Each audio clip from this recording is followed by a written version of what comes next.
Laju reaksi atau kecepatan reaksi adalah banyaknya reaksi kimia yang berlangsung persatuan waktu. Laju reaksi menyatakan molekul zat terlarut dalam reaksi yang dihasilkan tiap detik reaksi. Sedangkan reaksi kimia adalah suatu proses alam yang selalu menghasilkan antar bahan senyawa kimia. Senyawa ataupun senyawa-senyawa awal yang terlibat dalam reaksi disebut sebagai reaktan. Kemudian, laju reaksi menyebabkan perubahan konsentrasi per reaksi dan hasil reaksi. Konsentrasi per reaksi berkurang, sedangkan konsentrasi hasil reaksi bertambah. Laju reaksi ditentukan melalui percobaan dengan mengukur banyaknya per reaksi yang dihabiskan atau jarak banyaknya produk yang dihasilkan. Hai teman-teman semuanya, selanjutnya kita akan bahas tentang order reaksi.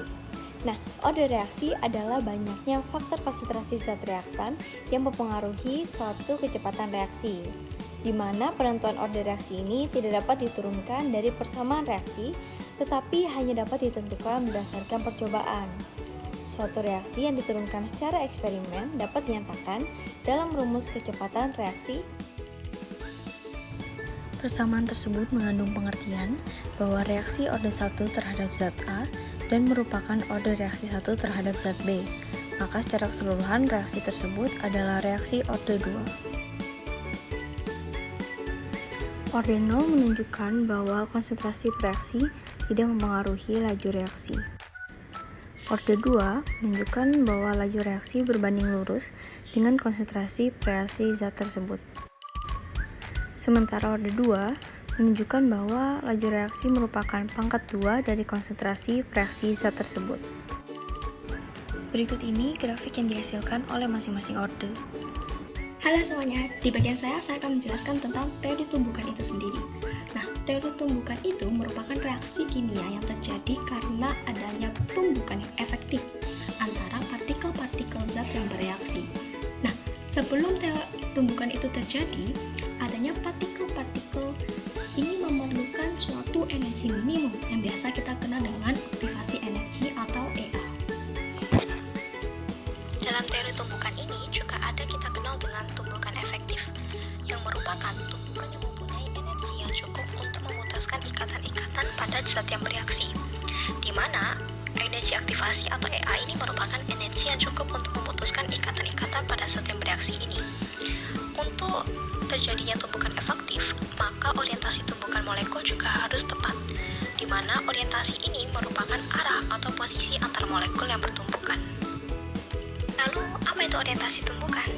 Orientasi ini adalah arah atau letak posisi antara molekul yang bertumbukan. Sedangkan tumbukan yang terjadi akan menghasilkan energi untuk memulai reaksi. Sebenarnya tidak harus orientasi, namun juga ada pula faktor-faktor lain yang akan mempengaruhi tumbukan dan reaksi. Pada orientasi tumbukan sendiri, jika orientasi tidak tepat, maka tidak akan terjadi reaksi kimia.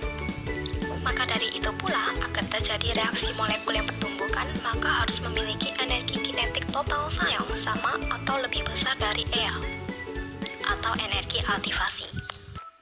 Ada 5 faktor pengaruh. Yang pertama adalah laju permukaan. Luas permukaan molekul dan partikel sangat mempengaruhi laju reaksi. Karena semakin luas permukaan, banyak zat yang bersentuhan secara bersamaan, maka akan sering terjadi juga tumbukan. Reaktan padat berbentuk serbuk mudah bereaksi daripada yang berbentuk batangan. Yang kedua, konsentrasi reaksi. Konsentrasi yang mempengaruhi jumlah mol dalam 1 liter pelarut. Semakin besar mol, maka semakin cepat juga reaksinya. Semakin tinggi mol, semakin padat dan banyak mengandung molekul juga. Semakin tinggi order reaksi, semakin cepat reaksinya. Order reaksi 0 tidak mempengaruhi laju reaksi. Yang ketiga ialah tekanan. Penambahan tekanan akan memperbesar konsentrasi, sehingga laju reaksi juga akan semakin besar. Yang keempat adalah suhu. Semakin tinggi suhu yang diberikan, maka semakin cepat juga laju reaksinya.